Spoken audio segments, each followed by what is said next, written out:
John Bentley.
Yo, what's up, CFO gang? It's your boy Jay Tuck back with another live episode of the Cowboys Fans Only Show. So go ahead, comment, like, and subscribe. You guys know the drill.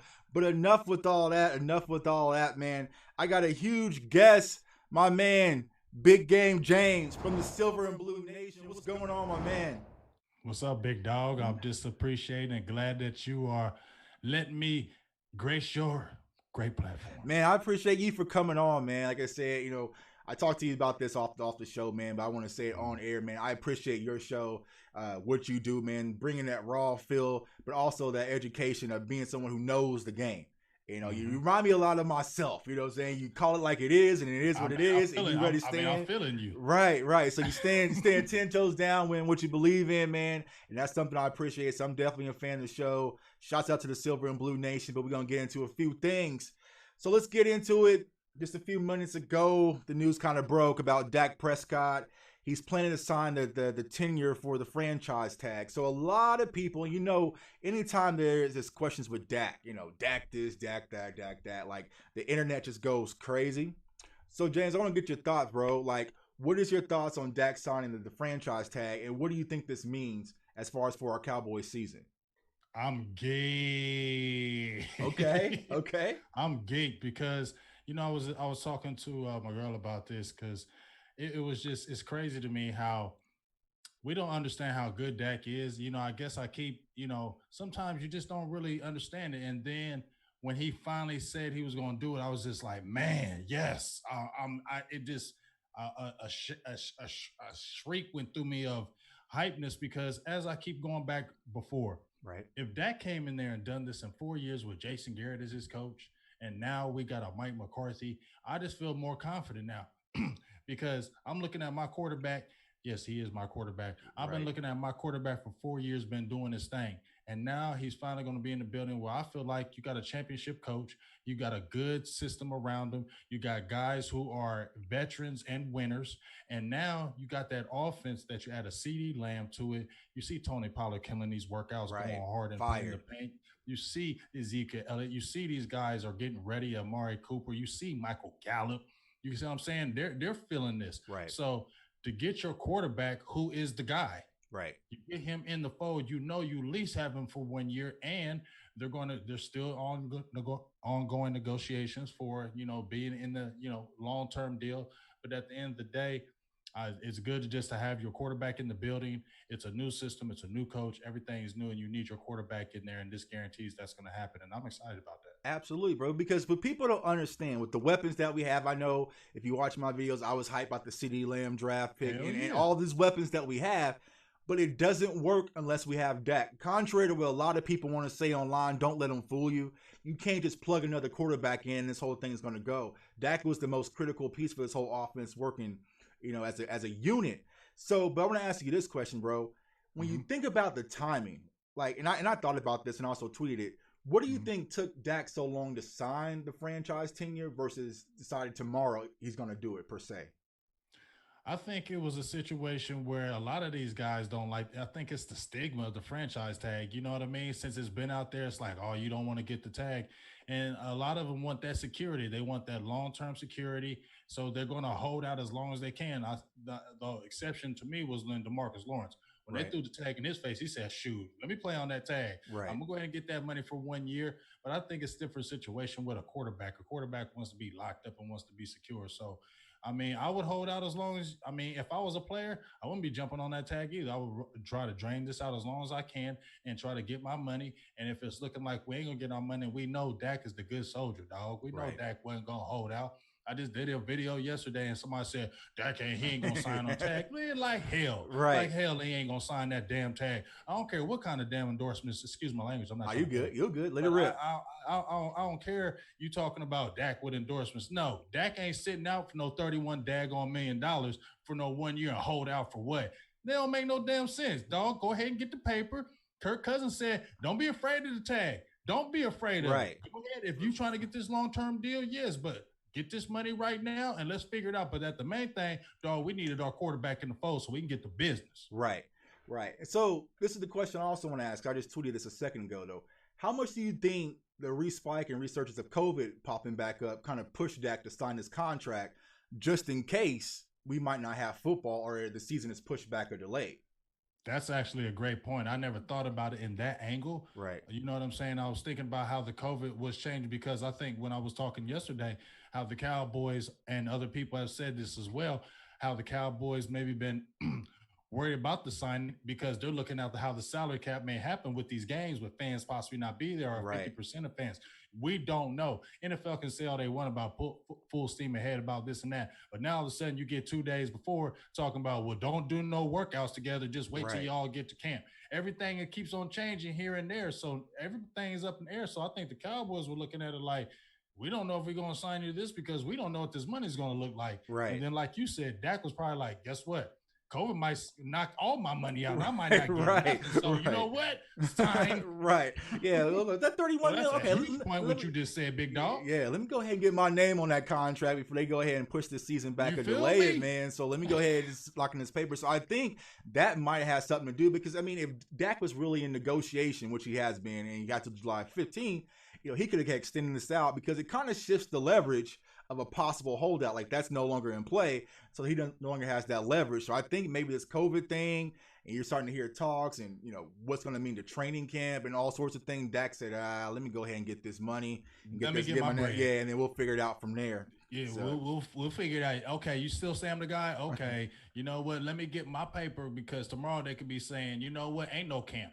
Right. Ain't no camp. Season's canceled. And the salary cap's going to drop next year because we ain't going to have no fans and no season. You feel me? Yeah, nah. Nah, this guaranteed. Yeah, guaranteed, buddy. I'll be in there tomorrow morning. What time y'all open? Right. What time you going to be there, Jay? He going to be at 8 o'clock, knocking on the door, swiping. He'll be in that corner like, straight cash. So talking about COVID and the whole, resurgence of possible spike in football, what is your thoughts, man? Do you feel like we actually going to have, I mean, there's a fan in me and there's a logical thinker in me. And, and I just don't feel it. And I said this on my last show. It's just like the NFL really hasn't rolled out any plans. No signs of course of action. It's just football as usual. 50% fans. Like we all going to be in the stadium tailgate and going wild. I don't think that's going to happen. I don't see that, dog. Right.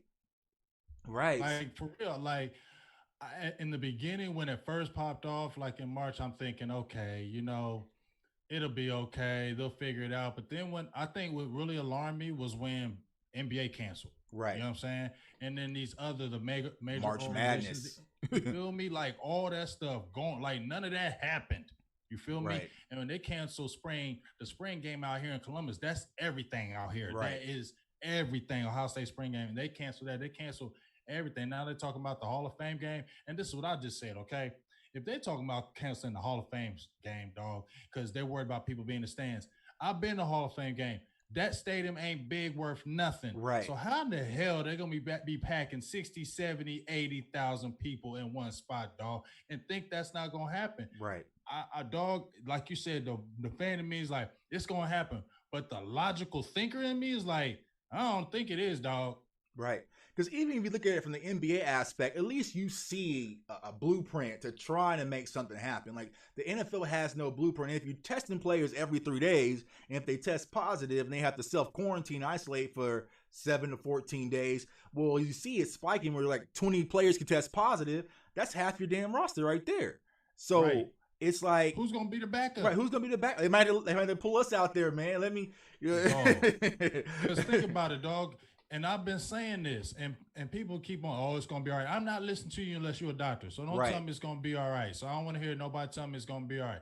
If this COVID is still going on and it is spiking, they're just not talking about it in the media because I believe they don't want to talk about it in the media because if they do, again, people are going to get nervous. Remember how they mentioned it the first time? There wasn't nothing in the damn grocery stores and everybody's fighting over toilet paper. Right. So you think they're going to go back in the media and talk about it and say it again? What's going on? No, they're hushing it up. So everybody think it's okay, but it's not okay. And here's the thing. If it's week 3 and they're playing an NFL season and you get one of your top players gets tested positive with COVID, well, he's instantly quarantined. Right. He's not playing. Right. So what if that's a big game during the week and he can't play? Or if you got 4 or 5, 6, 7, 8 players that can't play because they're quarantined, now you're using all backups. How are you going to do that? And they're going to be like, well, our team has got everybody playing and your team don't got everybody playing. So, dog, I just don't know how it's going to happen. Right. I mean, you think about it, there's been teams who don't even have the proper concussion protocol. So I can imagine when it comes to COVID, like, Dak tested positive. Not this week he didn't. Like, And think about this. Hey, think about this, big dog. Just like you said, these other major leagues, they always a step ahead of the NFL. Right. Isn't like the NFL always like they're supposed to be the one of the biggest money makers out there, and they're always the most behind in so much stuff. They always You know what I mean? reacted They're because it took them. Because I was headed to the Vegas for the draft. It was pretty much like 3 weeks within that draft in Vegas. They were like, "All right, we finally got to cancel." Like, bro, March Madness just canceled, but y'all thought y'all was still gonna find a way to have this NFL draft. Like the NFL is always reactive, and you cannot be reactive during a pandemic. You have to be proactive. So I think that's part of the issue. But let's say, for instance, because it's a Cowboys show, we want to talk football. So if we are going to have a season, but let's say, for instance, it's shortened, as you mentioned, it's a possibility of losing that Hall of Fame game. So that's what, 1 preseason game. So they're thinking about cutting preseason to 2. What does that do for this fantastic rookie class that we just drafted? It scares me because we already talked about it. I seen it on your Twitter too. Injuries, dog. It's gonna happen, dog. I don't give a hell. You played, I played. We know. Right. Coach, you missed rookie minicamp. You missed minicamp. You missed OTAs. You missed all that, and all this working out in the backyard. Yes, CeeDee Lamb look all great in his backyard doing all these damn drills. Guess what? You doing it in the NFL is totally different, dog. You're going against other people, and they hit you in your body, and you're not training correctly. That's when them injuries happen. Right. Soft tissue injuries, pulled hamstrings, muscle strains, foot injuries. I see those everywhere, and I'm pessimistic about the rookie class because they missed all this critical stuff that we are used to seeing and stuff that they need before they jump right in. They're jumping right in. Veterans, I think it's a little different. They've seen this before. As far as I was listening to Gerald McCoy when he's talking about he went through the lockout, so they had to hit the ground running. Rookies is totally different, and I just feel like I'm worried about injuries across the board. And I just don't, I'm just worried about, we talking about CeeDee Lamb. Oh, I'm not trying to, but it's real. Right. People don't want to talk about injuries. Don't jinx us. Ain't nobody jinxing nothing, dog. If it was meant to be, it's not because I said it. It's not stupid, dog. It was meant to happen. Injuries are real. And if you haven't had any kind of training, any kind of camp, and you're running right into training camp, that's got me nervous. Right. You have to be. You have to be. I mean, just like throwing a cold car out there and just driving. You got to warm the car up before you hit the road. And I think right now it's going to be hard for those players to get warmed up. As you mentioned, working out in your backyard, it looks good for the gram. It looks real good. I mean, I post workout videos. I look like I'm in great shape right now on the gram. But going out there getting hit in the mouth, it's totally different. Right? It's totally different. It's totally different. So speaking of workout videos, I know you've been close with the trainer for Aldon Smith. So what is your expectations for Aldon Smith? I mean, his player definitely coming out not just cold, but very cold. Being out of the NFL for almost 5 years now, what is your expectations for him as we transition to talk about this defense?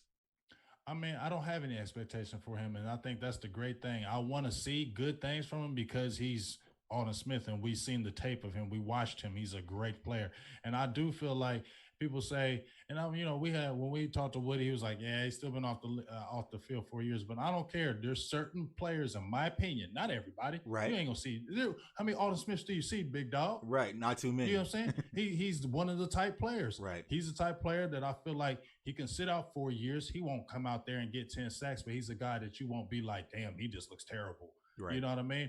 I feel like, hey, the good thing about it is you have guys that can be in front of him. Dorance Armstrong Jr., they kept Tyrone Crawford. They can flex him to the outside, and you can bring him along slowly. I definitely see him getting sacks, and I think you can move him multiple spots.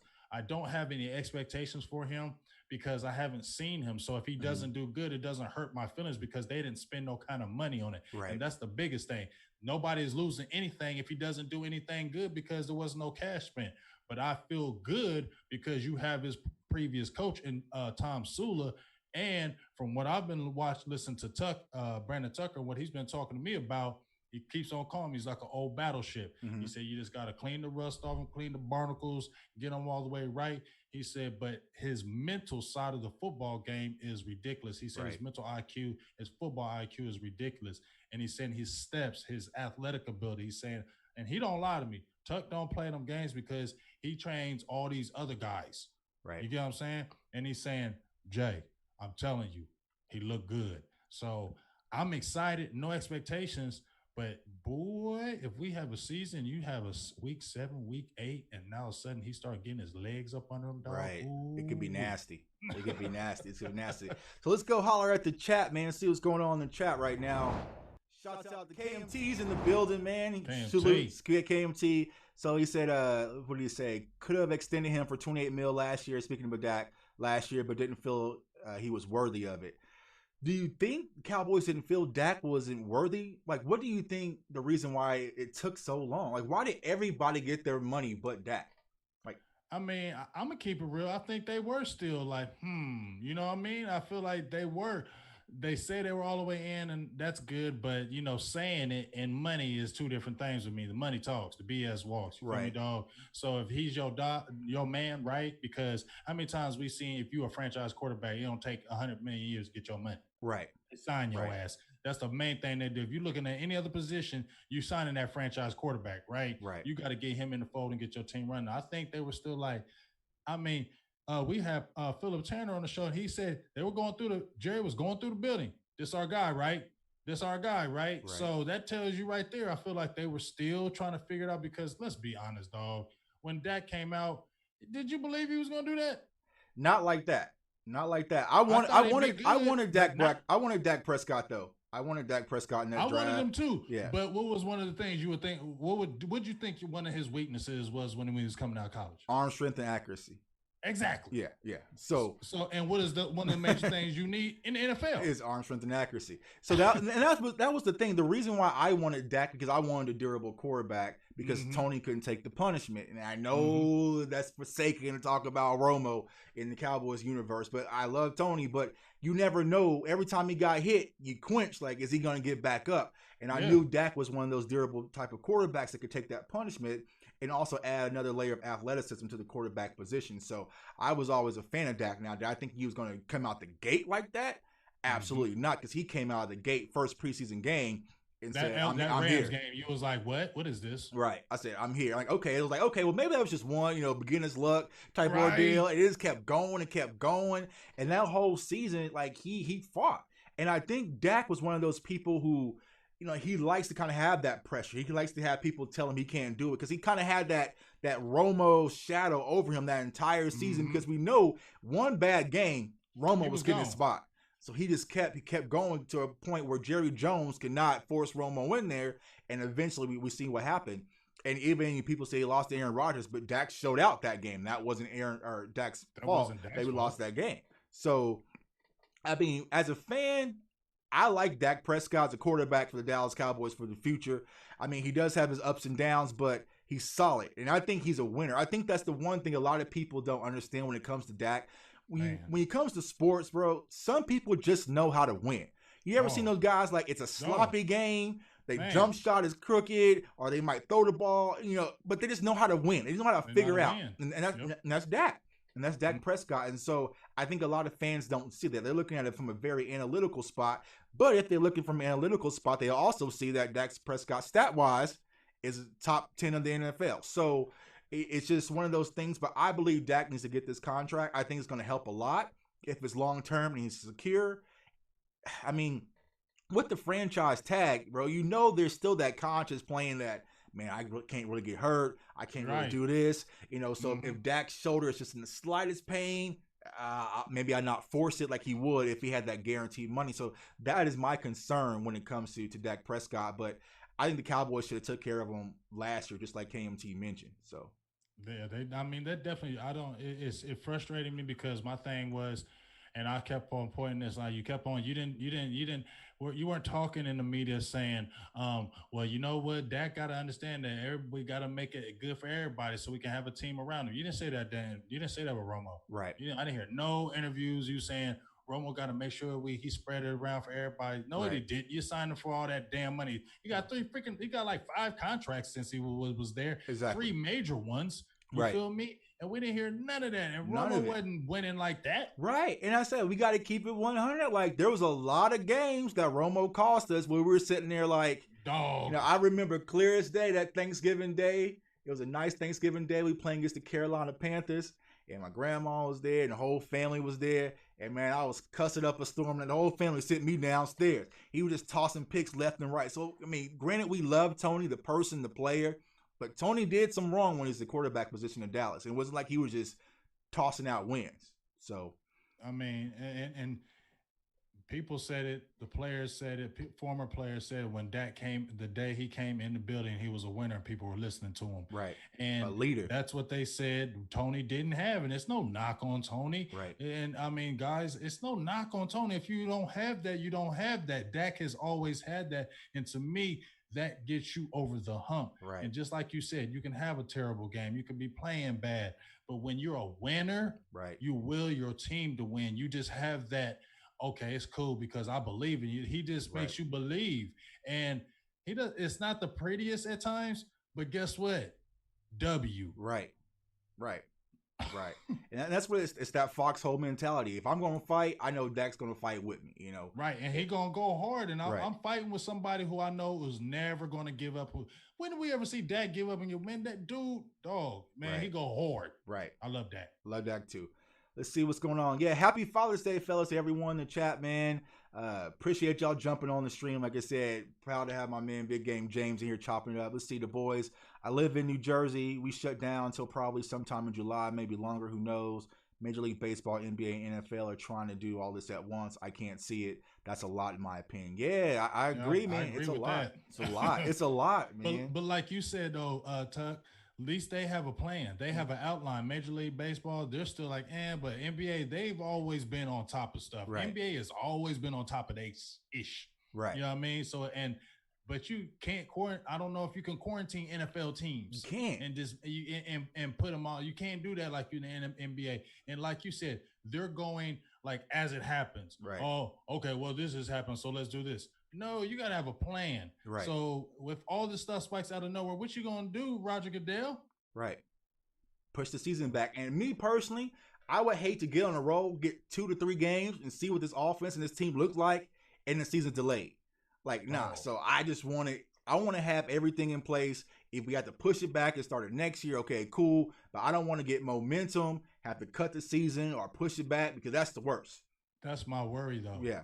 Yeah, we gonna come out in September, look good against the Rams. Like, damn, this team got a real shot. And then the Atlanta game, nah, we can't have it. We gonna have to do That's it this what I way. feel, dog. I mean, because look at college football. Look at all these players right now, and yeah, they're saying, "Oh, it's good to catch it now," but you don't know other players ain't gonna get it later, or other people. You know, I mean, dog. It's just you don't know. People just taking these educated guesses, but you don't know. And like I said, nobody is talking about it because they don't want to talk about it. But like I said, I have one person who does this coronavirus every day. She does a show specifically for it, and she knows her stuff.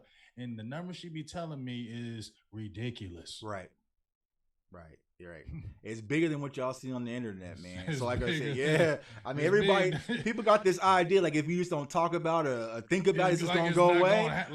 It went away. I saw a bunch of memes like during all the protests and stuff. It's like, Corona blew a 28-3 lead. Like, no, they didn't.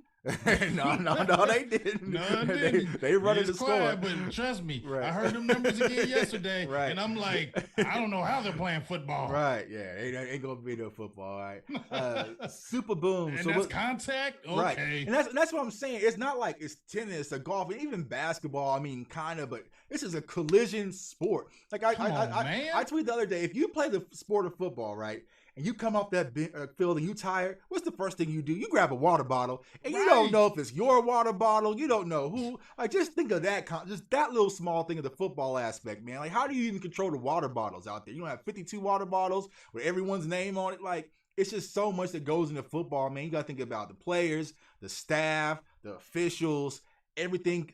It's just too much. And how are you going to have fans there? Fans, right? But Jerry's selling tickets. I got mine. I'm a big dummy. I'm a big dummy. When the season came out and those tickets went on sale, I said, "Oh, okay, we have a football. Let me go ahead and lock mine in." And something said, damn well you're not having these, just in case. Just in case, I'm here locked in mine. So I'm gonna be there for the home opener, maybe. I don't know. So Dog. it ain't. Yeah. I'm going to plead the fifth now because I'm going to have to just speak positively. Yeah, speak positive. Speak into existence. Speaking Super of Boom. What's up, Super Boom? So, what is your thoughts on the O-line? Good question. So, I think the O-line is solid. I think the big question mark that a lot of people are having is that center position. So, what's your thoughts? And I watched you guys in Late Night Hype. They're talking about Joe Looney possibly not even being the main starter. That like Tyler Biaz could come in there and maybe some rotation. So, what's your thoughts on the O-line situation? I mean, honestly, I think he's going to start because I think you're going to see a lot of the veterans starting because of this COVID thing. I mean, it keeps Good going point. back to that. It's not a normal off season, and these rookies are just going to have to go straight to training camp, and you haven't had any kind of work of anything. Hmm. We really think a center who calls the line Right. makes the calls at the line. A rookie's going to do that, and he has Right. had in no kind of camp. Right. I'm sorry, I don't think Zoom that's going to sessions. happen. I'm sorry, I don't think that's reality, and Right. that's not going to happen. I don't give a hell how smart he is. Right. That's not going to happen because he hadn't seen nothing. Right. You know what I'm saying, in the NFL. So yeah, I think Joe Looney's going to be there because he's been in the league long enough. He knows what to do, and he's been a starter on the Cowboys for a whole year. We saw what he did 2018. Now, would I love one of those guys to take his spot? I think Joe Looney's good, Hmm. but if you also watch him, he gets overpowered a lot. Hmm. You know what I'm saying? So he's a smart guy, but I would love to see one of the younger guys. But I think Looney's going to win it by default Hmm. because he's a veteran. And the way the season's going, you want to have your vets out there hit the ground running more of a rookie. Gotcha. Yeah. And then what about the left tackle position? So this seems to be the hot topic button right now with trading Tyron Smith. I don't know where this is coming from, but what is your thoughts? Are you Tyron here to stay, or should we be looking to make a move for Tyron Smith and try to get him out while he still has a little bit of his prime left? I mean, I'm on the fence about it. I'll be honest with you. I did say I've been very vocal. I don't want to. People think, well, Skywalker, he'd be getting mad at me because he'd be always think I'm trying to trade him, but I'm not. My thing is, I go back 4 straight years. You're guaranteed to miss 3 games a year. Every 4 straight years, that's guaranteed. Right. You're not a young 29. You're an old 29, in my opinion. Right. And you don't know about a back. I don't care. It's a back injury. Right. That's his issue. It's a back. How do you get better? Just like with DeMarcus Lawrence, I still think about it. He had 2 back-to-back back surgeries. I still think about that. So when you have an injury and you have it in your back, what controls everything? Your back. Right. And you're an offensive lineman and you're getting stressed every single time. I feel like you got to have something in a plan as far as a backup. If there was something astronomical, I'm not saying trade him, but what I am saying is next year, you better draft a left tackle if Connor Williams ain't your guy, because stop waiting until this guy down is so done, you can't do anything with it. And now you stuck. Get you a left tackle next year because I feel like he's going on the downside of his career. He is not the great Tyron Smith. He's a good, real good Tyron Smith, but I don't think he's the great Tyron Smith anymore. Right. And I think as Cowboys fans, we have this hard separation between production over names. Like, I'm a part of the problem too. You see my jersey 88, you know what I'm saying? So it's not, it don't you say the crazy 88. So you crazy 88, that's my nickname, man. So it's not a Lamb jersey, but Dez. But we have this tie to players like the Tyron Smiths, the Sean Lees, the Jason Wittens. I mean, it's just the names, but it comes down where we need production over the name. And it's hard to let go because they've done so much. But I think I agree with you. I think it's time we start looking at that left tackle position and try to solidify that because the clock is ticking on Tyron Smith. So last question in the chat. So we signed Adams yet? I feel like I haven't heard his name in 24 hours. So let's get over to the defense. Defense side of the ball. Defense wins championships. So with this whole Jamal Adams news breaking a few days ago that he really wants out of the Jets, like officially, he's done, wipes his hands with them. And I think I saw that the Cowboys are in the top 3 to move just based off of the odds. I also saw Philly's name in there too. So what is your thoughts on the Cowboys making a move for Adams? Should we do it? Does it make sense at this point? Can we afford to? Or should we take care of Dak first and then try to figure out this Jamal Adams situation? I mean, here's the thing. My thing is, I'm just wondering what Stephen Jones' head is. I'm one because you know how much he loved them damn first round picks. Right. You know how he don't like giving up picks. You know what I mean? And he's always talking about if it's feasible for us, if it works for us. You know what I mean? Mm-hmm. And you see how what them Jets was asking for last time. Right. So that's why I sit there and think, can it happen? Yeah. But will it happen? That's my thing because – and also, this goes down to the COVID. Again, I hate to keep beating a damn dead horse, but it does because any other season, maybe this happens earlier. Right. Because you sign a Dak maybe earlier, right. who he doesn't sign the franchise. He gets the long-term deal. They have more money to spread out, and then you get a Jamal Adams if you didn't have the COVID going on. Right. So I think maybe the Cowboys are more hesitant as well to trade for a guy when you know you're going to have to give him extension. You know he's going to cost some money no matter what he's saying, like, oh, I don't have to negotiate the extension now. Yeah. That's what they always damn say, but they want to get that bread. You know what I'm saying? Right. And the Cowboys can still be looking at it like, yeah, we may want you, but we don't know what's going to happen with this COVID. We don't know how much money we're going to lose. Right. So why would we trade for you right now and something happens with COVID, we don't have a season? Now, you get what I'm saying? Right. They're looking at, this is financial to me more than the football because the money talks. Right. You know what I'm saying? When we're talking about Anthony Brown, Jordan Lewis, Jordan Lewis better than Anthony Brown, but who got the money? Yeah, Anthony Brown. It ain't matter if I love Jordan Lewis, think he better than him. Who got paid? Right. You get what I'm saying? So that's what I look at. And so, I mean, that's what I'm looking at with this COVID thing is really, I think it's going to delay it. Right. I think it could have maybe a high probability if we didn't have it. But I think the Cowboys are going to sit back and see what's going to happen with this TVs, the TV deals and the money and all that before they try to make anything. And Jamal Adams can chirp all he wants how he doesn't want to be with the Jets, but he don't control that. Right. The Jets do. Right. This ain't the NBA. So, and I think this is what happens. A lot of these players sit back and watch how the NBA do it. You know, he thinking Anthony Davis right now. He can just force his way out the Jets. It don't work like that in the NFL. But right now, what would you think your price tag would be for Jamal Adams that you would be comfortable giving up? I mean, I'd be comfortable with definitely giving up a first. I mean, I think Jamal Adams is worth. He's 24 freaking years old. Right. I mean, to me, he can do damn near everything. I don't want to hear people talking about, he don't get interception down. He don't get interception. Man, come on, man. Watch the game. He's not in that position a lot for them to do that, but that doesn't mean he can't do it. Right. He has the range to be able to do it. And I think he's one of those type players that you just don't get anywhere. So, yes, I'm definitely comfortable with getting a first. Hell, I give him a future. You know what I'm saying? Right. I mean, if they come out, well, give us an Anthony Brown. You can have Anthony Brown, too, if you want him. Right. No, you take Tristan Hill. I'm cool with that. You know what I'm saying? Like, I want Tristan Hill to stay. But if you say, give me a defensive tackle like a Tristan Hill, a first-round pick, something in the future, I ain't going to kill me. Right. Why? You got Jamal Adams now. He's 24. Now, you don't tell me he doesn't make your team an instant Super Bowl team? Right. Instant impact. And it's a game changer. I mean, game changer, locker room changer. I put Jamal Adams on my Madden team the other day, bro. It was just ridiculous. Just how quick, just on a video game. Changed the whole game. Whole game, bro. Whole changed. Now you like, I'm coming to the line of scrimmage now. Right, yeah, I'm blitzing him. Go ahead and throw it. I'm like, just on a video game, it makes that change, man. I'm like, so I'm all for Adams, man. We just gotta be smart, as you said. Like with this COVID thing, we don't know what the cap is gonna be. Everyone, the cap's gonna go up. The cap's gonna go up. We don't know that for sure. A lot is in the play when it comes in. But going to the defensive side, you mentioned that we brought in, Dontarius Poe, Gerald McCoy to strengthen up that D-line. Who do you think is going to be the standout, to be the real anchor of that D-line besides DeMarcus Lawrence, which you all know? It's going to be new faces. I know I saw you talk about Tyron Crawford. Maybe he's playing a little bit more, also D-tackle. But who do you think is going to be the other anchor when it comes to this D-line? I think it's going to be Gerald McCoy. Gerald McCoy. I really do. I think he's revitalized. He's the type of guy, I watched him ever since he was over at Oklahoma. You know what I'm saying? And when he was at Tampa Bay and even at Carolina, he's always a player. It's funny that certain players that I watched that are far and they finally came to Dallas is like really weird. I always watched Aldon Smith from afar, wanted him. I always watched Robert Quinn from afar, wanted him. I always watched Amari Cooper from afar, like, damn, I wish we just had him. And Gerald McCoy, when they were talking about, was it last year or maybe the year before? They were talking about possibly they could have got him.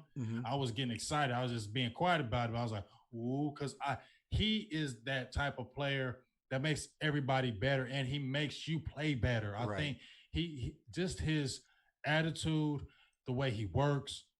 He hasn't had less than 5 sacks since 2012. Right. You know what I mean? So he's going to do his thing. And I think he's going to bring out DeMarcus Lawrence better.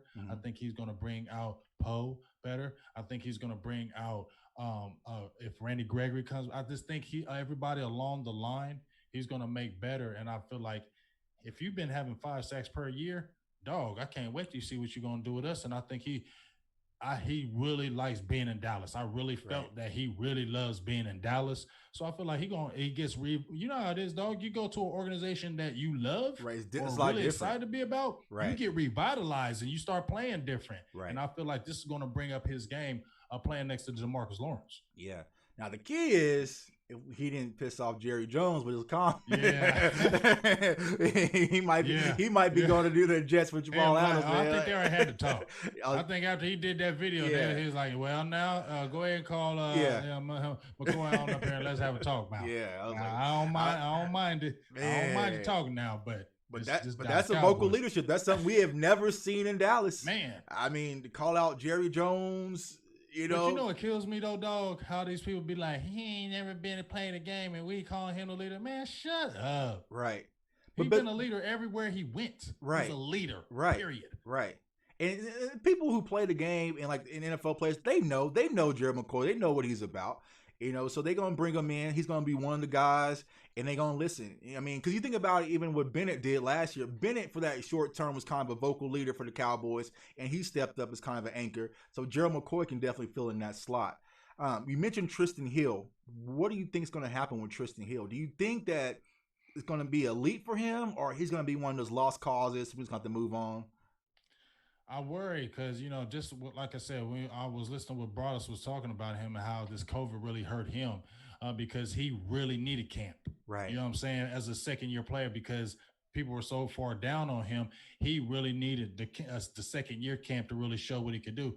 And you weren't able to see none of him, so we don't know what's going to happen with him. So I'm gonna be interested to see of what he's going to look like Mm-hmm. because we haven't seen or heard anything about him since last year, and you basically didn't even smell the field last year. Right.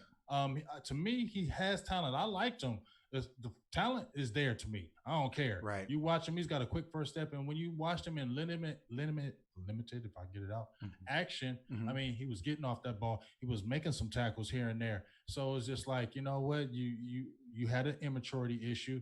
So I wonder how it's going to happen if you had immaturity last year and we Right. haven't seen you this year. You have a whole new staff, Mm-hmm. but I believe his leash is going to be very, very short. Okay. You know what I mean? And I believe if he doesn't come out doing his thing and you got that rookie Gallimore chomping at the bit. Right.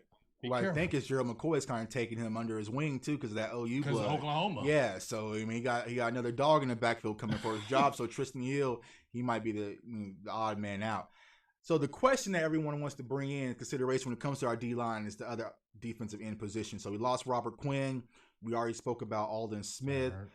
We don't know what's going on with Randy Gregory. I mean, I haven't seen any reports anytime soon of any approval. So what do you think? Who's going to solidify there? I mean, I've seen a lot about Dorrance Armstrong. I'm personally a fan of Dorrance Armstrong, but I like Dorrance Armstrong. Yeah. I think he's got good bend. I think he's really athletic. I liked when they drive to him out of Kansas. I was like, okay, I like him. I was really had high expectations for him, especially watching him last year at camp because he was getting after Tyron Smith. He was getting after those guys. Right. So I was like, okay, I think he might take the leap. It didn't really happen. Me, honestly, I think they're going to start Tyrone Crawford. You know why? The money. Right. He's making $9 million. We going to really Right. say that Tyrone Crawford's going to sit the bench at $9 million a year? Right. Right. That ain't happening. Right. Because you Unless you paid get for it, you're straight going to use trash. it. Exactly. Exactly. You pay that money, you better play him. And if he's not starting at the 3 tech, which he's not, because that's going to be McCoy, he's not starting at no 1 because that's why you got Poe. Right. Well, who's going to be the starting right end? It's going to be him because he's making $9 million a year. Everybody else is not making his cash. And I was listening to, just listen to Broadus because he's been around him. Those guys are saying he's more built like an end now, even though I still like to see him slide inside because I think that's where he made his money. Right. But if you had those hip surgeries, 2 of them, maybe it's more beneficial to be outside. But I think when you're making $9 million a year, that's going to be your starting right end. And then sprinkling a Dorrance Armstrong Jr. and bring along Aldon Smith. And we don't know it's Gregory, but bring those other guys along slowly. But I think that's going to be your starting right end. Yeah, and it also goes back to getting that veteran leadership. So you think about DeMarcus Lawrence, Tyrone Crawford, Poe, and Gerald McCoy. That's a solid D line. I'm comfortable with that. A lot of questions in this, not the secondary. Well, it's secondary, yeah, but we'll get to secondary. That's the topic of everyone's conversation. Man. But the linebacker position, when it comes to depth, we know about Jalen Smith. We also know about Van Der Esch. I heard Broadus telling you guys a show that Van Der Esch is thinking like he's 100% healthy. Like, I guess that's the consideration we're going into the season with. But with Sean Lee being the Sean Lee that we know, is there really an area of concern with Van Der Esch's neck injury and also with Sean Lee's just history? I mean, me personally, it's still a neck. You Right. get what I'm saying? Like, Right. I don't care how Just great like the you back, feel. it's the neck. Right, right. You don't care how. I mean, you can get surgery in your back, and I feel great, and then get one hit. Oh, damn it! Right. You know, so we don't know. He don't know. So he can say he's feeling the best he's ever felt, but we've never seen you actually take a hit now after that. So I'm excited, but I'm cautiously excited if I can say those 2 words together. Because I'm excited because you want to see this young buck get at it because you saw some of his good stuff already. So it makes you excited. but you worry about what's going to happen with that neck. And let's say something did happen. I don't think the linebacker depth is great. Yes, you Right. brought back a Joe Thomas, and come on, Sean Lee's played 16 games, first time in his career. Right. That's still no guarantee. Right. And what if he goes down? Then you're thinking about a Marshall Lillard. I'm not confident with that. Luke Gifford, he's already been injury prone. Right. Where do you have our depth then? So I think our linebacker, everybody's all feeling good about them positions. I don't at linebacker, especially with depth. Right. Yeah, so that's what I'm saying. The linebacker positions, a lot of positions that people haven't really taken into consideration. So what do you think about shifting Bradlee Anae to the linebacker position? I'm cool with that, and I also wouldn't mind seeing. I want to see more of Jalen Jux. I don't know if he can do it because he was more of a project, but I love the size and making him stand up. But I'm definitely good with Anae being that. But I think he's more of that rusher. I just think he's built for that. I mean, I just think that's what he does. And you take away from his game if he's not going after that quarterback, dog. I mean, you were talking off air. One of the reasons why we love him so much is that damn hand fighting. Right. You play linebacker, you already know. You do you got them hands together. Hands and leverage, Ain't nobody getting you, dog. Right. And there's also been the rumors that we were going to stay a 4-3, but have 3-4 principles. So for people who really don't understand what that concept means, explain to them on that side of the defensive scheme, 4-3 with 3-4 principles. I mean, if you're talking about 4-3, 3-4 principles, that you can morph it into things. I mean, you can have 4 rushers, and then you can take those guys out. And the thing with that 3-4, when we're talking about those guys that you're talking about, the Bradlee Anaes, and even when you talked about DeMarcus Lawrence, they were talking about DeMarcus Ware, because even when he came out of college, he was more of the DN, but guess what? When they morphed in that 3-4, what was he more considered? That linebacker position. So he was jumping in from DN to linebacker. And I think that's the biggest thing that they want to have people to do. You don't want to have DeMarcus Lawrence standing up and going after running backs, right? But you do want to be able to have him where you can give him a different look of him not totally sitting down all the time. Because what do you see like Bradlee Anae? They want to bring him as like a designated pass rusher, right? Right. Because when he comes in, he's standing up. Right. That's what Mike Nolan likes. Every time we see the 4-3, hands are in the ground. Right. 3-4 is when you guys can get them guys to stand up. Now you see a DeMarcus Lawrence standing up. You're like, okay, what the hell is he doing? Is he coming in as a rusher? Is he going to drop? They're going to send a blitz. Now it gives you more different looks where the offense and the quarterback can't get a beat on what you're doing. You're sending confusion his way. Too many times with the Cowboys defense, it was that basic 3-4. Right. Sometimes they were doing that 4-2-5 when they were going to passing downs. But too many times when you're playing a cover 2 or a cover 2 shell, it's soft in those little zones. That's why it's easy. Right. And if you're showing that all day, what we talked about, Chris Richard saying, I don't care what they see. We're going to show them this. Don't you think it's easy for a damn Aaron Rodgers to look at his defenses, look at his damn chops and say, thank you, Rob Marinelli. I'm going to kill this all day because this is easy. Right. So yeah, shouts out to Wayne, man. I saw. So yeah, what up, Wayne Jones? Yeah, what's up, Wayne? So actually, Jalen Smith is moving to the outside linebacker position. So I think Van Der Esch is going to move to the middle. So he'll be holding on that middle anchor. I like that better anyway because you know what? I'm not hating on Jalen Smith. I promise I'm not. But I just feel like, he Hollywood with stuff. He just been Hollywood. And I just feel like Van Der Esch is smarter with you feel me? Yeah. Van Der Esch is going to be more thorough with the calls. And I'm not saying don't mean nothing, Jalen Smith, if you know what I'm talking about, dog. I just feel like Van Der Esch is that football junkie. Right. He's the one that's he's the Urlacher. He's going to be in there first one in he loves football to me. Right. And I'm not saying Jalen Smith don't, but Van Der Esch loves football. He's cut from that Sean Lee cloth. He's cut from that cloth. Yeah. And Sean Lee probably put his arm around him and said, let me show you how to do this, son. And he eating all that up. So, yes, let's have him and let's say, guess what, Jalen? You just go after that damn quarterback sometimes here and there, and we just want you to make the tackles. Don't you be thinking too much out there, because when it happens, guess what? Made a lot of mistakes. Yeah, he be all over the field. Just against the wrong hole a lot of times, dog. You watch Jalen Smith, man. He be all over the field. All over the place, dog. Man. That's why they was, Broadus was saying he was playing hero ball, and ain't no hating. Yeah, he reminds me like when you play Madden and you use your middle linebacker and you just moving all over the field, just what I'm saying, trying to pick something off, like just try to, and then you know what? You move around, and then they hike the ball. He going right up the middle, right, get a right in the middle, 25-yard right. gain. And you're like, okay, let me stay here. Yeah, let me stay back a little bit. Let me stay a little back a little bit. So let's go to the chat real quick. So I wonder if Nolan will have the same effect on turnovers. We're gonna see. You know what I'm saying? I feel like we.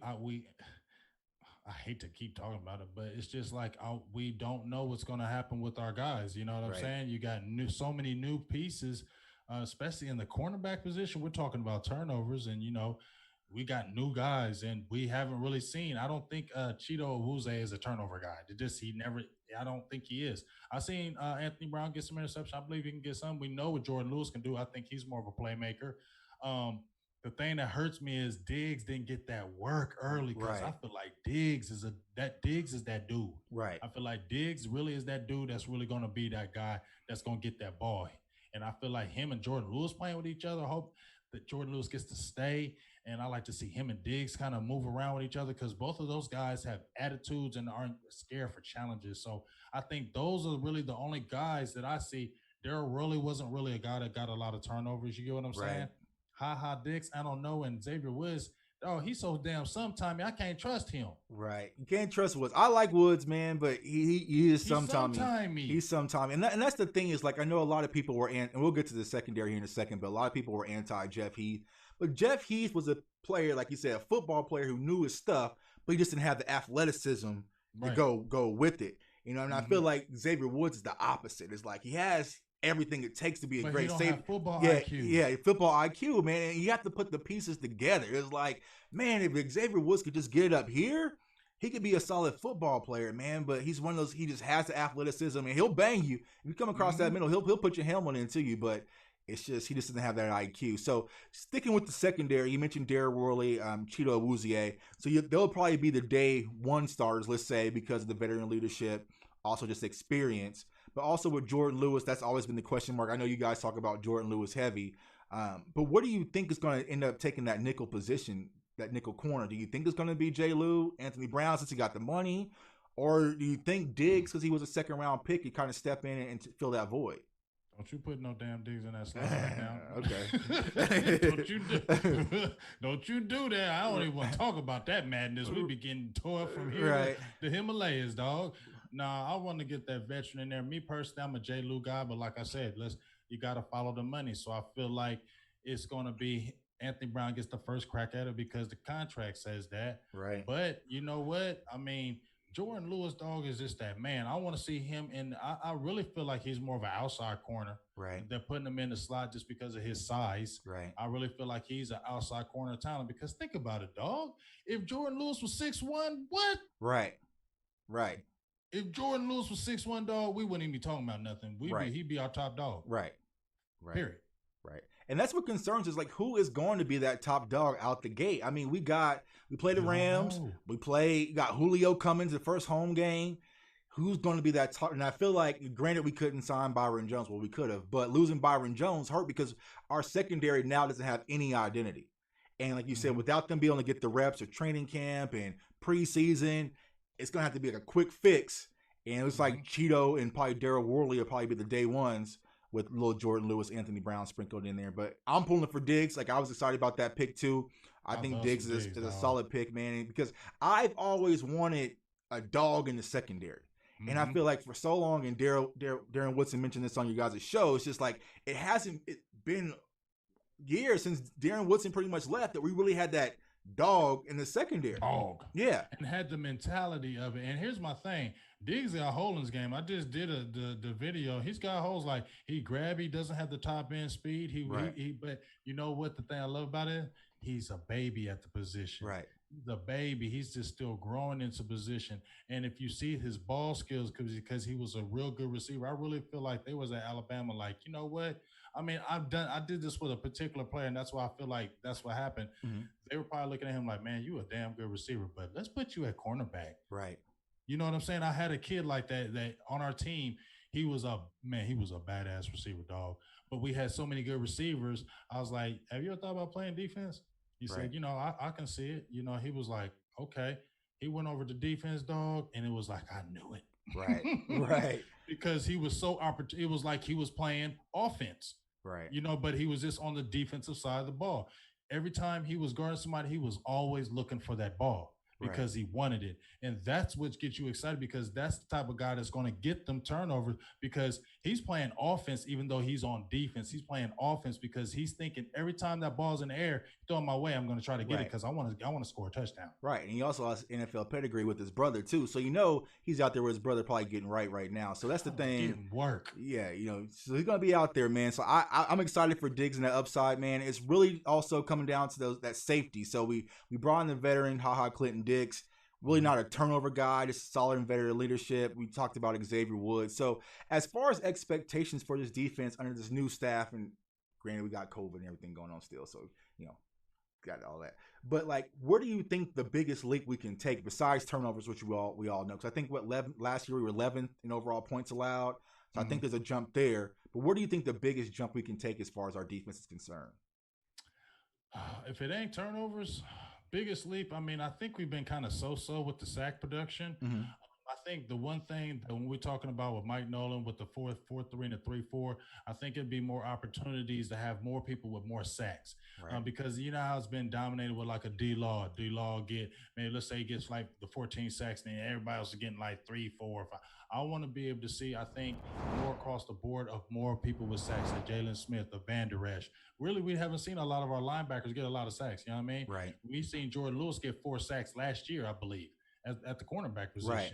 So that's a beautiful thing. So I like to see more sacks across the board, up in that 40-something level, where you feeling like every time that quarterback hikes the ball, it's a problem. Right. You get what I'm saying? And that's what I want to see more of the attacking. And that's why I'm cool with that 4-3-3-4 and even morph into a 3-4.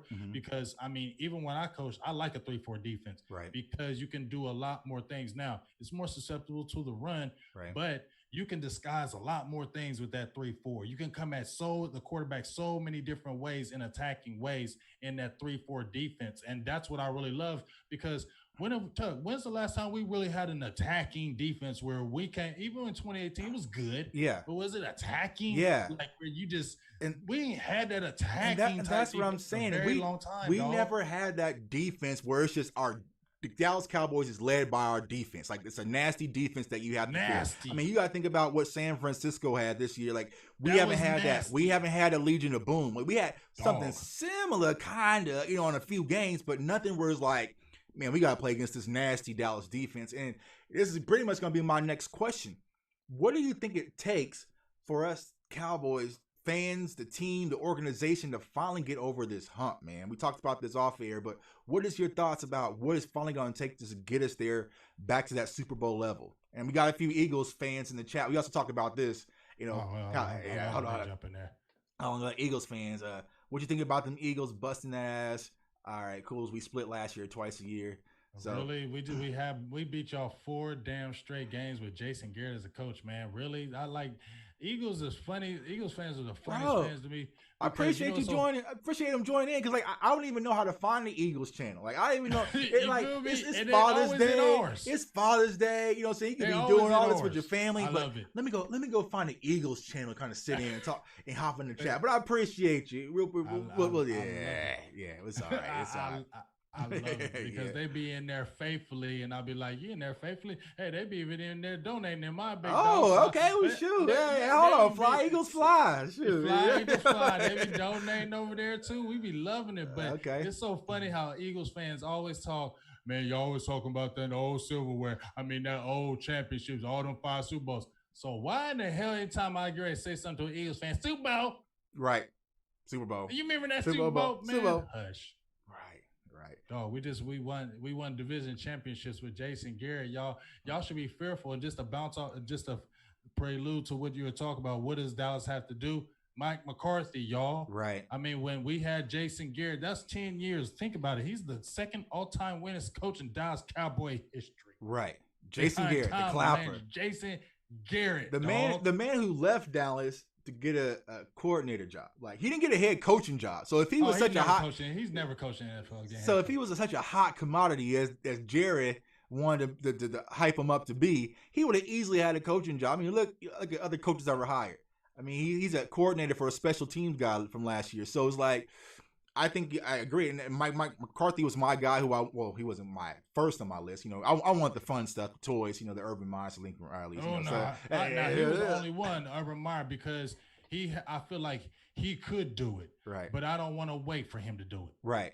It'll take him a while. And I'm getting fed up, man. Like I said, I live here in Kansas City, and I went to that AFC Championship and to actually see the confetti fall. And I'm like, man, I need my moment. I need my moment. I need my parade. I need all that. And we have the talent to do it. I mean, even though we do have some question marks, we have more than enough talent to do it. So, yeah, to answer my question, what do you think it's going to take for us to finally get back to that level of Dallas Cowboys success besides Mike McCarthy? I feel, like I said, the staff that he brought on, a lot of experience, and I feel like, one of the people that was big that he brought on staff was Rob Davis, and I believe he brought him in for more of to really patrol the locker room. I think really getting that locker room strong like they really want. But honestly, dog, to me, it's not just it's McCarthy, because think about it. What has really stopped Dallas? I mean, we've had talent. There's been games where you sit there and think, damn, we should have won that game. Jets, damn, why didn't we Bills, win this game? How many games, Bears. Tuck, have we been right there and all we had to do was win this one game and we lose it? Right. How many years have we had that, like, Dallas has to win this game and Dallas has got a 2-game lead over everybody, and if they do this, they can put the clutch hammer. Right. What do? Lose. Right. The other team comes back in, and then now they're fighting at the end of the season, dog. That has been the thing that has held us back, dog, is the coaching. Right. When I look at Mike McCarthy and I watched him over at Green Bay, and I seen what he did with Aaron Rodgers, dog. Like I said, you got to a Super Bowl and you won a Super Bowl. 2014, you should have went to another one. It ain't your fault that daggone tight end dropped the damn ball. And then you went to 4 NFC championships. Like I said, you made 8 straight playoff appearances, dog. What Dallas ain't even see the NFC championship, and you had 4 of them and won a Super Bowl and could have went to another one. Right. That, to me, gets you over the hump. Right. Like you said, Dallas ain't been missing talent. Every year that the Cowboys, I would say since 2014, and it started getting, we've been consistently good. Dallas has since 2014. Where has it been because Dallas has won because they haven't had the talent? Right. No, it's been those critical games where you got to win this game, take a stranglehold of the division, or you must win this game, and they don't do it. Right. Now is the time to win those games when you have the talent. Right. Yes, you might not have the upper echelon defense like the San Francisco 49ers, but you have enough talent. Now you have a coach on the other side of the field that you feel comfortable with that can win those games that so many times that we lost. Right. And when we get into the playoffs, it's always some small thing that hinders us, it kills us. A penalty there, a penalty there. Mm-hmm. That stuff, I'm not saying it couldn't happen with McCarthy and his staff. But it comes to coaching. When I see those guys, coaching makes a difference, dog. I coach. Right. I don't know if you coach, but you probably should be one. Coaching makes a difference, dog. I've seen teams that are not as talented as other teams beat them. And why? Coaching. Right. Like what Wayne just said in the chat, the team is a reflection of the coach, and we were soft with Jason Garrett. And I agree. And I think it really comes down, like, not only from Jason Garrett, we talked about this a second ago, it's the whole Cowboys idea of being a brand, sports brand versus a football team. And you think about it, if we get off to a 3-game winning streak, start off this season, what's Jerry talking about? Super Bowl. Instead of focusing on the next game, focusing on winning the division, focusing on getting to the NFC Championship, it's just Super Bowl. And I think that's the hardest part is we never had a coach and an organization to keep these players grounded. A few games, a few winning streaks, Hollywood. And you can see it, and you can see how they play. Right. You can see it in the play. Like, why are they playing like this? It's almost like they take it for granted, dog. Right. It's like you see them play, and just like you said, you have a 2, 3, 4-game winning streak, and we're feeling good. But it's like don't let off the gas. And it's almost like they let off the gas and start smelling themselves, and you just demolish a team who was really good, and then you play shitty against a whack team. No, those teams, the good teams, don't do that. Right. There should be no reason for losing to the Jets. And you think about it, the mindset. Did you feel like we were going to lose to them, though? No. You didn't. I did. Well, here's the thing, bro. Because of Jason Garrett. Yeah, Jason Garrett. Yeah. Well, here's the thing, because even when I do like my prediction for the schedule, right, I always got to throw in those few, like, what the games. No, Yeah, no, yeah. I'm not saying that. I'm saying when we were getting Dallas was getting ready to play him, you didn't be like, oh Lord. And it here's the thing. It got so bad with the aura of Garrett because we've always like Stephen A. said, an accident waiting to happen. Right, That was Jason Garrett. That became the mentality because it was an accident waiting to happen. right, When Sam Darnold came back from that, he just happened to come back in that right. game From against mono. Dallas. Right, From mono, you just right. happened to come back against Dallas. You did everything. I said, man, dog, it just don't feel right because this is a Jason Garrett type game. Right. Jason Garrett. Thanksgiving against the Bills. I just knew it from the jump. And here's the thing: we also wanted to fumble that Lions game away last year too. We tried. We tried to. What was that backup? I forgot the dude's name. But we wanted to get that Lions game. And he was eating. Yeah. Again, I'm like, he's trash. Yeah. And we're making him look good. Look what you made. We made Mr. Trubisky. Yeah. And that's the thing. There's nothing to really just keep us grounded. And I think that's the difference that Mike McCarthy is going to make. Those 3 to 4 games where we're just like, what the hell happened? I think Mike McCarthy is going to be able to keep us grounded if old Jerry stays out the kitchen. We got to keep him out the kitchen. And I think he will. I think he'll let Mike McCarthy and staff cook for a little bit. But if there's any smoke, he's going to come down and do what Jerry does. So. And see, but here's the thing. Like I listened to what Jerry said, and when you watch him with Garrett, I just feel like, in my opinion, when I watched him with Garrett, this is my guy. Right. I brought him along, but you never coached anywhere as far as being a head coach. You was a coordinator or a quarterback's coach with the Dolphins. You was Jerry's guy who he wanted to annoy. You feel me? Now you have a guy who's done it. You notice that when he had Parcells in them, like right. When you had not Parcells, but when you had the Dave Campos and the Chan Galeys, he was always so damn meddlesome. I told you, we had Anthony Wright on the show, and he said Jerry was sitting in the quarterback meetings and knew all the damn plays. Oh yeah. If you watch what was the show All or Nothing on Amazon Prime, Jerry Jones led the coaches meeting. He's like, all right, before we get into it, I just want to go over a few bullet points from last game. Feel me? I'm like, the owner. Like, just be rich and stay out the way, bro. Like, but Jerry is always migrated into the Cowboys, and I hope for a little bit, like, he just lets Mike McCarthy do his thing, what he hired the staff to do, and I think that's going to make a big difference. Yeah, and I think he will, because McCarthy's been there and done that. And just like when he had the introductory press conference, one of the things I heard Jerry say is, I want to get a guy who's already been in the foxhole, who's already been there and done that. And I think Jerry, in his older age, is like, okay, he's done this. I don't have to sit there and be up in a quarterback's meeting because I have more confidence in this guy because he's done this. He's won in the league. He's won a Super Bowl. It goes a long way. Right. More people will listen to you and back up. I wouldn't be if I was Jared the Dairy Dude who's always meddlesome, and I brought a guy who's won, right, I'm not going to be all up in the business as much as I had a coach who ain't won shit. Right. I'm going to watch your every move. Right. I'm going to check you out because you ain't never done nothing. Right. But a guy who's already been there, I might back up a little bit and watch you from afar. Right. Let's hope he does that. Yeah, I hope so. And I think, like I said, Jerry is the key. Just stay away, man. And, I'm a Mavs fan. I think you're a Mavs fan too, RC. You talk about the Mavs. Mark Cuban had to learn that. Just stay out of the way. Just a little bit. Let the coaches coach and just be rich. Be an owner. Be a fan like us. Because it undercuts the authority of the coach, and they don't listen to him any longer. Right. When the owner's jumping down there, you don't sit there and listen to the coach as much because you ain't. Dog. Especially if you're a top player, I ain't got to listen. You got to go talk Jerry. Right. You need to know that it ends with Mike McCarthy and the staff. There ain't no going above and going like Jerry Jones didn't say, hey, what did Mike say? What did coach say? Exactly. Yeah, what did coach say? I 100% agree. That's exactly what he needs to say. You talking to me? That Mike's the coach. Right. Let's hit up the chat, man. It's popping in the chat, man. Appreciate everyone watching. Let's see. The Eagles. Yeah. We have the Eagles fan is fake fronting like he didn't want CeeDee Lamb. Right. Stop. See, that lost me. I can't talk to him no more. Right. He's I'm emotional. sorry. If you was talking some football, I'd be like, okay. But when you threw that one out there, dog, you got to stick to football. You're emotional, man. Yeah, Mike McCarthy. That's how. Yeah. Okay. Shouts out to my boy Fabian TV. Mike McCarthy knows how to make mid-game changes, unlike the Clapper. Exactly. Yes. Exactly. I feel like we're going to be with the weapons that we have, especially on the offensive side of the ball. And I talked about this before. It's just hitting them at the right times. Like we got CeeDee Lamb. Yeah, we got CeeDee Lamb. We got Gallup. We got Coop. We got Zeke. We got Dak. We got Pollard. We got Jarwin. Like we got so many weapons.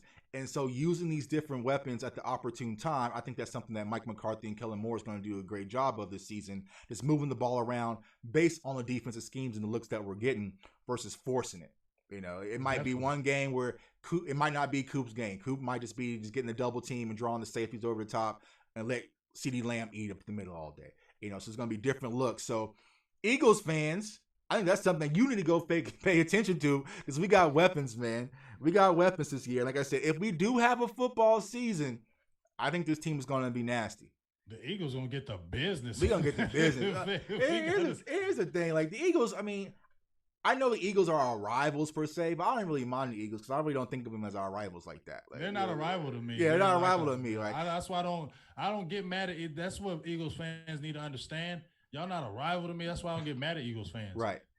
Y'all want us to get mad, but we don't get mad at y'all because y'all never been a rival to Dallas. Right. Y'all always been our rival to you. You ain't never been our rival to us. Right. Period. You want to be like us. Like, you know, only reason I don't like the Eagles right now is because I don't like Deshaun Jackson, so he happens to be on y'all roster. Oh, I can't stand Jackson. But when he played for the Redskins, I didn't like the damn Redskins. So it's just wherever Deshaun Jackson. But I don't worry about the Eagles, man. But y'all worry about us. Like I said, I appreciate y'all for watching, man. So, like I said, man, Big James, man, I don't want to keep you too long, but tell people where they can find you at, man, on Twitter. You know, subscribe to his channel and give them all that info. Hey, yo, check it out. Silver and Blue Nation. It is going to be eventually morph into Big Game. James going to really go to that brand. But you can check out Silver and Blue Nation. Just type it in. It'll come right up. Also, you can check me out on Twitter at Yates James. That's YAITES. Only one. Ain't nobody else. Ain't nobody else. Just me. So it'll come right in there. And then we have the Facebook, my Big Game James page on Facebook, Silver and Blue Nation on Instagram. And I think that's pretty much the platforms. I'm gonna probably start doing some podcasts probably later on, but you know, that's just, you know, like I said, check out the shows. We go hard in the paint. I go hard in the paint. Just keep it real and have fun. So, you know, I appreciate you, big dog. Man, I appreciate you coming on. I had a really good time. We talked good football, and hopefully we can definitely do it again. Yeah, I appreciate it, man. I appreciate it, man, you coming on, man. I also want to say to everyone watching, even the Eagles fan, whatever, happy Father's Day to everybody out there, man. And, you know, with this COVID going on, just stay safe, stay smart, man. And hopefully we get to football and then we can really talk football like we want to talk it. Lord. And, you know, we'll see those Eagles soon, and it won't be this year, I don't think. So they got quarterback controversy over there, which we don't have no more. So, but yeah, man, appreciate everyone for joining the chat. Cowboys fans only, go ahead, comment, like, subscribe. Also follow me on Twitter at JTuck151. It's your boy J Tuck, man. Big Game James. We are signing off. Y'all have a good evening. Stay blessed, stay safe, stay encouraged, and we out.